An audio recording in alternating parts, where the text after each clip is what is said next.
Turashima Imana muri kino gitondo ciza cyo kucumwera Imana iduhaye. Bavandimwe aho muherereye mwese, tuhaye kaze mu ijambo ry'Imana. Reka dufate umwanya dusenge, niturangiza tuganira ijambo ry'Imana. Data, mu izina rya Yesu Kristo, igitondo ciza cy'umugisha, igitondo ciza cy'ubugingo, shimwa kandi uhimbazwe bugingo budashira kuko ari wowe Mana.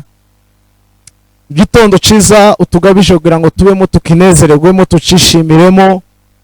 Nta yindi Mana yo kubishimirwa, ni wowe wenyine gusa tubishimiye kuko ari wowe Data. Asante Yesu, tugiye kuganira ijambo ryawe, utubashishe kuko umwanditsi yavuze aravuga ngo dushobozwa byose nawe wowe uduheza imbaraga Yesu. Asigaye Mwami, uyu mwanya tugiye kuganira, buri wese utegera rino jambo ribashe kumugiraho ububasha bwo kumuhindura, n'abandi ribakomeze kuko Mwami Yesu ijambo ryawe ari ukuri. Asante Yesu kuko ukomeza kubana natwe kandi ukadushoboza muri byose mu izina rya Yesu, amen. Muri kino gitondo twifuje kuganira ijambo ry'Imana. Baje guheza kaze buri muntu wese, wowe aho uri utegera, kaze n'Imana yo mu ijuru iguha umugisha. Reka dusome ijambo ry'Imana mu gitabo cya Samweli wa mbere, ibice ni 3, umurongo wa 19 tugeze ku wa 20. Samweli arakura, Uwiteka abana nawe, ntiyakunda ko agira ijambo na rimwe rya Samweli rigwa hasi. Nuko Abisirayeli bose uhereye Idani ukageza i Berisheba bamenya ko Samweli yarundukiye mu buhanuzi bw'Uwiteka. Amina. Katwongere dusubiremo. Haravuga ngo Samweli arakura, Uwiteka abana nawe, ntiyakunda ko agira ijambo na rimwe rya Samweli rigwa hasi. Nuko Abisirayeli bose uhereye Idani ukageza Berisheba bamenya ko Samweli yarundukiye mu buhanuzi bw'Uwiteka. Amen. Bavandimwe, tugiye kuganira ijambo ry'Imana rifite umutwe uvuga ngo kumaramaza. Teme yacu turaganira hejuru yo kumaramaza. Iyo umuntu avuga kumaramaza ni ikintu cyumvikana cyane, kubera ko buri wese yumva kumaramaza icyo ari cyo. Ni ugukora ikintu ugishizeho umwete wawe wose. Iyo ukoze ikintu ushizeho umwete wawe wose, ni ukuvuga ngo byitwa kumaramaza, uba wakimaramarijemo kubera ko uba ugikora. Hari umwanditsi wanditse mu gitabo cyo Gutegeka kwa 2 ibice 6 umurongo wa 5, aravuga ngo ukundisha Uwiteka ubwenge bwawe bwose, umutima wawe wose.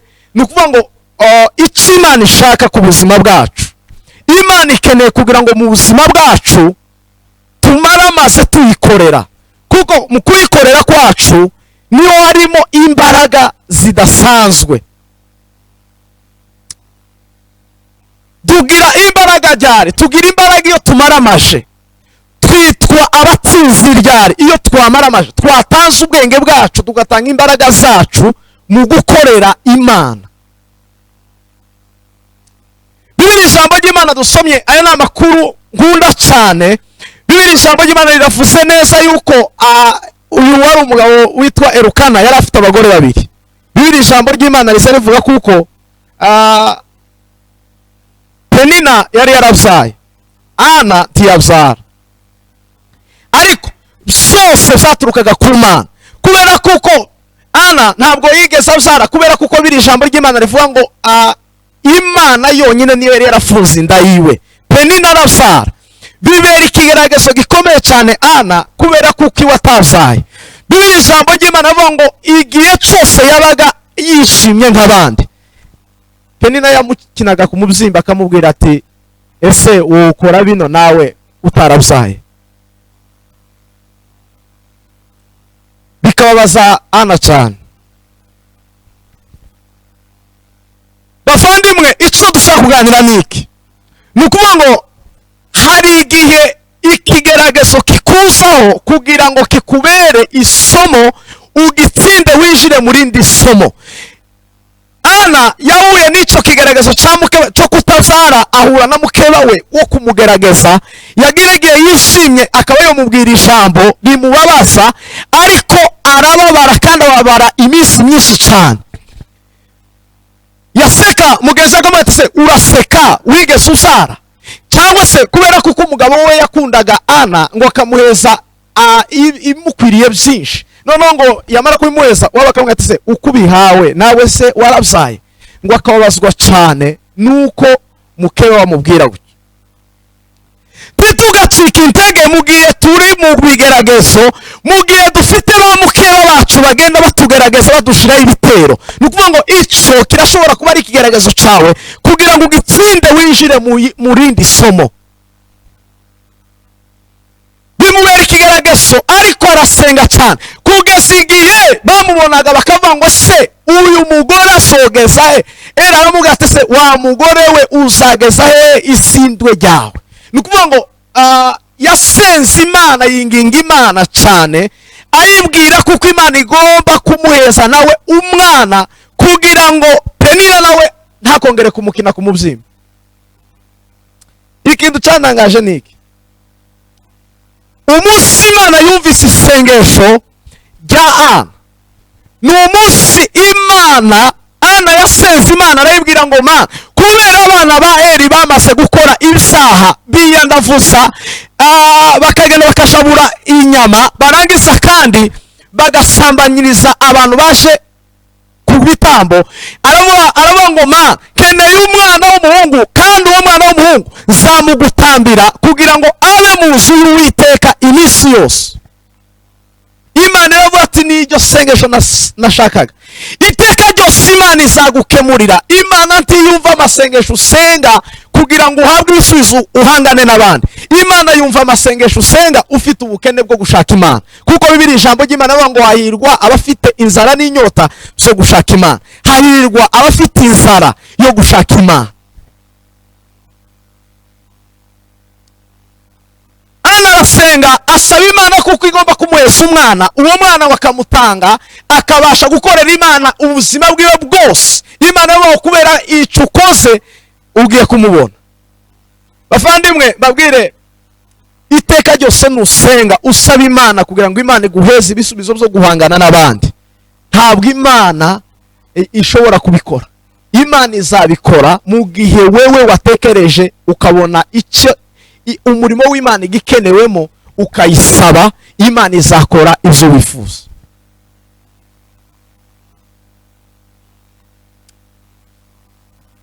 rero igikenewe mu buzima bwacu ni ukumaramaza.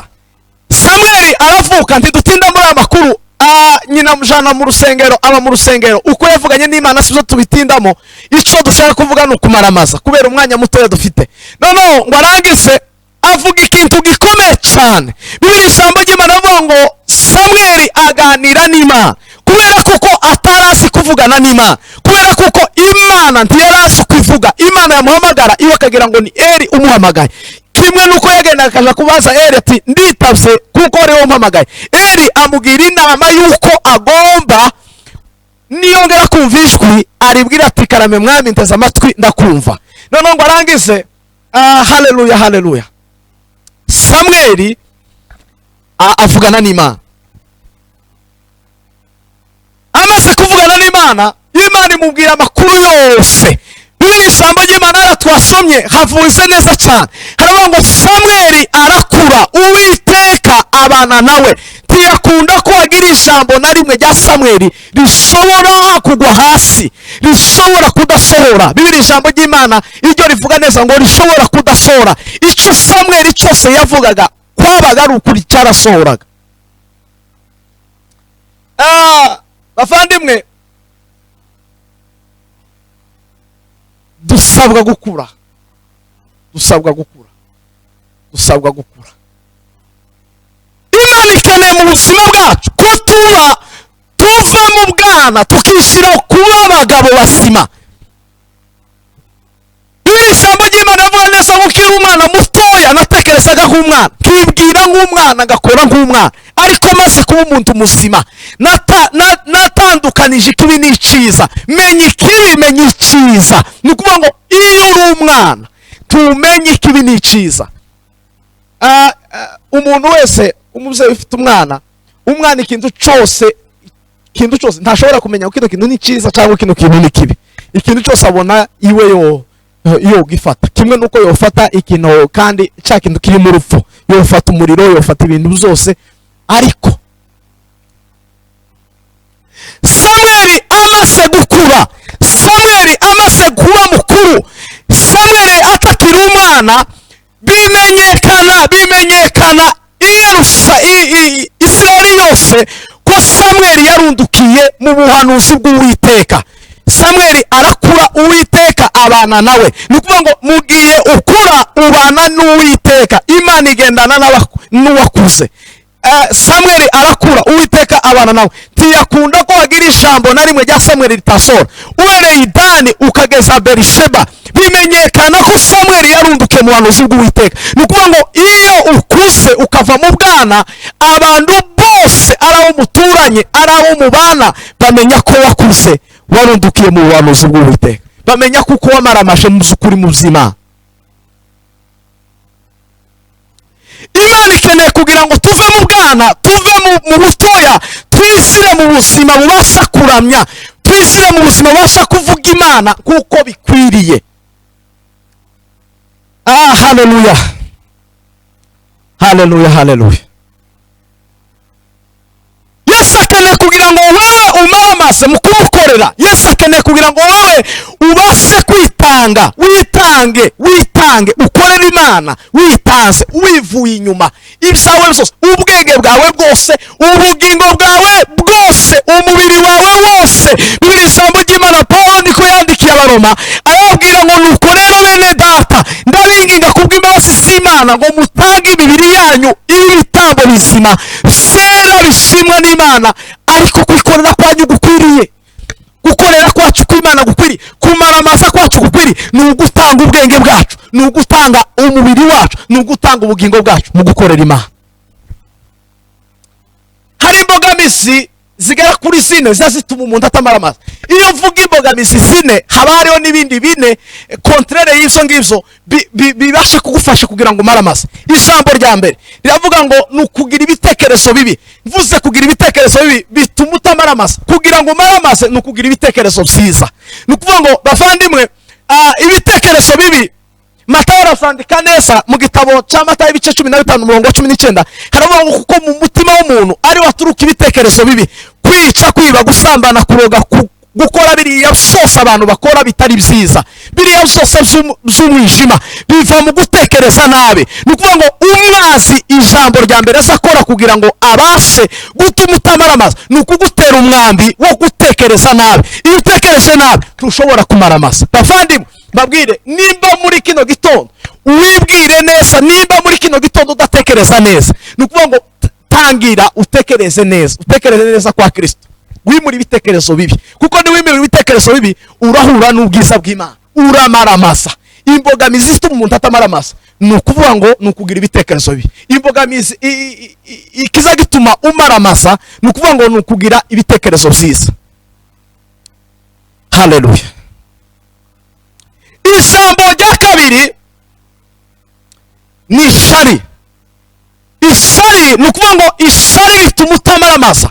Ishari ni ryo umuntu azagira, ntiyifuze ko undi ashobora gutera imbere, ntiyifuze ko undi ashobora kugira icyo ageraho, ntiyifuze kuko undi ashobora kubaho mu buzima bunezerewe, kuko Imana yaturemye mu buzima bwo kunezererwa iteka ryose. Kuko umwanditsi yaravuze avuga ngo mwishime iteka. Imana ikeneye ko twishima abavandimwe, Imana ikeneye ko tuba mu buzima bwishimye iteka. Ariko iyo ufite ishari ntiwishimira ibyishimo by'abandi, tushaka kuko abandi bashobora kwishima, tushaka ko abandi bashobora kuba mu buzima bwiza, tushaka ko abana b'abandi bashobora gukura, tushaka ko abana b'abandi bashobora kumara amashuri, tushaka ko abana b'abandi bashobora kubona amadiplome, tushaka kubona ko abana cyangwa se ibindi byose. Ni ukuvuga ngo Imana icyo ishaka kugira ngo wipime iki gitondo, wipime wowe uri mu dutegera, wipime urebe niba umutima wawe hari agashari. Niba hari agashari ukimure kutagira ishari kugira ngo umaramaze. kandi niba udakeneye kumaramaza ishari, kuko ishari nasanze ni ikintu kibi cyane. Bibiri ijambo ry'Imana mu gitabo cy'Imigani 14:30 haravuga ngo umutima utuje nibwo bugingo bw'umuntu, kandi ngo ishari ngo ni nka kujya kw'ikimungu ngo kiri mu magufwa. Ni ukuvuga ngo ikimungu, natekereje jewe nabaye ahantu duhinga ibigori, ni ukuvuga ngo ikigori kimera ari uko gifite wa mutima w'indani, ariko iyo wa mutima w'indani utarimo ugiteye ntabwo camera. Ni ukuvuga ngo ubukristo niwo mutima w'indani. Uyu mubiri ubitse umutima w'indani aribwo bukristo. Ni ukuvuga ngo iyo wishishe rya shari ryinjira, ni nka kurya kw'ikimungu kiri mu magufwa gikuramo imisokoro yose kikayimara, igufwa rigasigara ari ryonyine, ya misokoro yashize. Ni ukuvuga ngo iyo ishari ryinjiye muri wowe rimara ubukristo, rikabunyoha, rikabukuramo rikabumara bugashira, bwarangiza ukawusigara. niwo wanduza wumva abantu bakavuga ngo uriya muntu ngo yari umunyembaraga kera. Niki cyabaye? Hari akantu kinjiye. Ni ukuvuga ngo cya kimungu tuzimure kugira ngo tumare amasi. Ijambo rya gatatu, gusinzira. Gusinzira gutuma utamara amasi. Paulo yandikira Abaefeso arababwira ngo nico gituma bivuga ngo ye usinziriye kanguka kandi uzuke. Ni ukuvuga ngo iyo dusinziriye mu murimo w'Imana, gusinzira avuga niki? Ni ukuba ufite ikintu runaka gishobora gufasha mugenzi wawe ariko ntugikore iteka, uwo muntu yarasinziriye. Ni ukuvuga ngo wenda njewe ndi umuririmbyi, wenda ndi umuvugabutumwa, wenda ndi umuhanuzi, wenda ndukora ikintu cyose cy'Imana gishobora gufasha abantu, narangiza ngasinzira. Niyo mpamvu Dawudi yabivuze neza, Zaburi y'132 uhereye ku murongo n'uwa 4 haravuga ngo sinza amaso yanje n'ibiremere byanje sinzabiya gusinzira ntarabonera intwari ya Dawudi ubuturo. Ni ukuvuga ngo Dawudi yari yaramaze gutahura Imana, aravuga ngo sinshobora guha amaso yanje gusinzira n'ibiremere byanje sinabiya gusinzira ntarabonera intwari ya Dawudi ubuturo. Ni ukuvuga ngo ubuturo bw'Imana ni buba muri wowe, uzakanguka, kandi nurangiza ukanguka uzamenya ikigukwiriye, kuko ari ukuvuga ubutumwa bwiza kugira ngo abantu bahindukire Kristo, bizere umwami Yesu, tubane mu bwami bw'Imana. Kuko ko turasha mu ijuru bavandimwe, ijuru tuzaginjira, ijuru ni iry'abera. Twimure ibitotsi bive muri twebwe, dukangukira Imana. Simvuga ibitotsi bidusinzira twese nijoro cyangwa se ku manywa, hari ushobora kuryama na ku manywa agasinzira. Simvuga ibitotsi, ndavuga ibitotsi byo gusinzira ntukoreshe icyo Imana yaguhaye. Ni ukuvuga ngo kora ukoresha icyo Imana yaguhaye, ureke kugisinzirana. Ijambo rya 4 ni ijambo ryitwa kubana n'abandi bantu neza. Hari abantu benshi batazi kubana n'abandi. Samweli nsuko yarateye, Samweli yarazi kubana n'abantu, Samweli yarakundwa n'abantu. Oya, hari abantu benshi baza kwitwaza ijambo bakavuga ngo abantu bazabanga. Oya, uva mu rwanyu rwande bagira icyo ndabyemera 100% kuko abantu tutari kumwe mu muhamagaro ntabwo bagukunda mu by'ukuri. Ariko kandi mu rwanyu ruhande ugomba kugaragaza ko wewe nta kibazo kiguturukaho. Nimba kwanze akwangira icyo Imana yagushizemo, nimba gukunda agukundira icyo Imana yagushizemo. Abantu benshi babana n'abandi nabi, abantu benshi babana n'abavandimwe babo nabi, abantu benshi babana n'abagore babo nabi n'abagabo babo nabi. Ariko icyo Imana ishaka kugira ngo tubane neza, kuko umwanditsi yabivuze mu gitabo cy'Abaheburayo arabivuga 12:14 haravuga ngo mugire umwete wo kubana n'abantu bose amahoro, ngo n'uwo kwezwa, kuko umuntu uteshejwe atazabona umwami Imana. Ni ukuvuga ngo umwete wo kubana n'abandi, kuvuga ngo tubone Imana tugomba kugira umwete wo kubana na bagenzi bacu neza kugira ngo tubone Imana.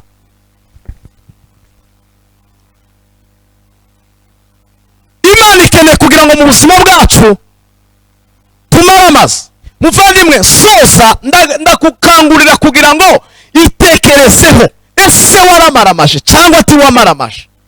Niba utaramaramaje, fata umwanzuro utekereze bino bintu bine. Utekereze, nimba ugira ibitekerezo bibi ubihindure ugira ibitekerezo byiza. niba ugira ishari utekereze uri muri iryo shari ugimurishe Yesu Kristo aganse muri wowe, kuko Yesu niuza winjira muri twebwe akaduhindura abantu bazima kandi akakuramo ibyarimo. Nukuvuga ngo Yesu iyo yinjiye asohora ibyarimo byose. Iyo usohoye Yesu rero winjiza ibibi byose.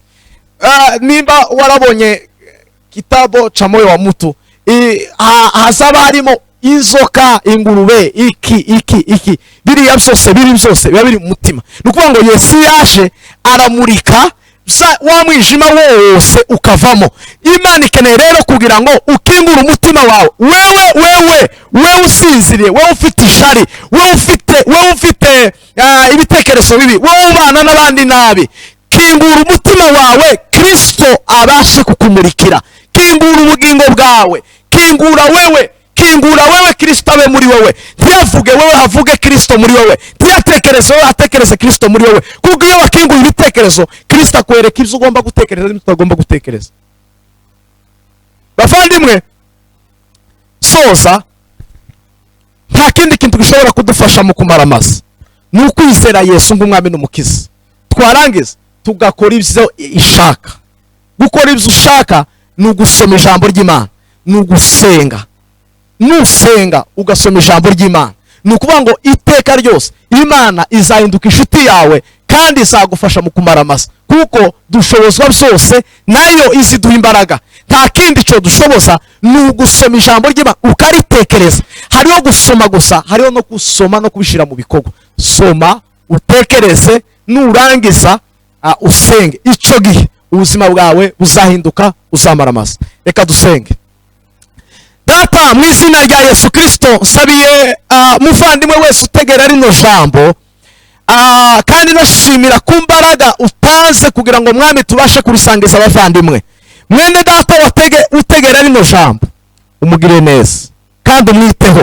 Ineza yawe n'urukundo rwawe no gukomera kwawe ukura abantu mu ntegeke, ukura abantu mu gutekereza nabi, ukura abantu mu ishari, ukura abantu mu gusinzira, ukura abantu mu kubana nabi n'abandi bantu, ahubwo tubane n'abandi bantu neza.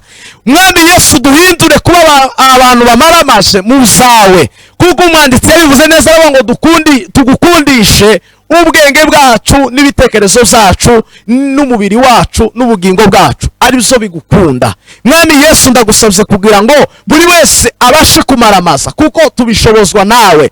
Mwami, ndamusabiye kugira ngo imbaraga zawe zikomeye zibashe kugaragara kandi ubashe gukora ibitangaza. Nongeye gusabira imitima irwaye kutizera Yesu Kristo, kugira ngo Mwami Yesu ibashe kwizera Yesu Kristo, kugira ngo Yesu ayikize, yakomeretse yongere kandi yungwe n'ijambo ry'Imana, kugira ngo ijambo ry'Imana rigire ububasha bwo kuyihindura. Mwami Yesu, ngoretse abarwayi barwaye imibiri, ari abarwariye mu bitaro, ari abarwariye mu ngo zabo, abaremererewe, mu izina rya Yesu Kristo twizeye. Iki gitondo cy'uno munsi wa none turatangaza imbaraga ziruta izindi mbaraga, imbaraga zikiza, imbaraga zihindura. Abarwayi bakire mu izina rya Yesu, kugira ngo tugushime. Data, ndagushimiye kuko mu izina rya Yesu ugirira neza buri wese utegera rino jambo, ribashe kumuhindura, ribashe kugira aho rimukura naho rimugeza, ribashe gukuza abantu bakure, kuko ijambo ryawe ryabivuze ngo Samweli amaze gukura Uwiteka abana nawe ntiyakunda kubagira ijambo na rimwe rya Samweli ritasohora. Ineza yawe n'urukundo rwawe ari byo bigaragara, n'ubutsinzi bwawe ari byo bitegeka. Data, ndagushimiye kuko ugirira neza buri wese. Data, ndagushimiye kuko buri wese ukomeza kumubwira neza no kumwitaho. Icyubahiro kibishaho kuko uzumvise kandi ubikoze mu izina rya Yesu Kristo, amen.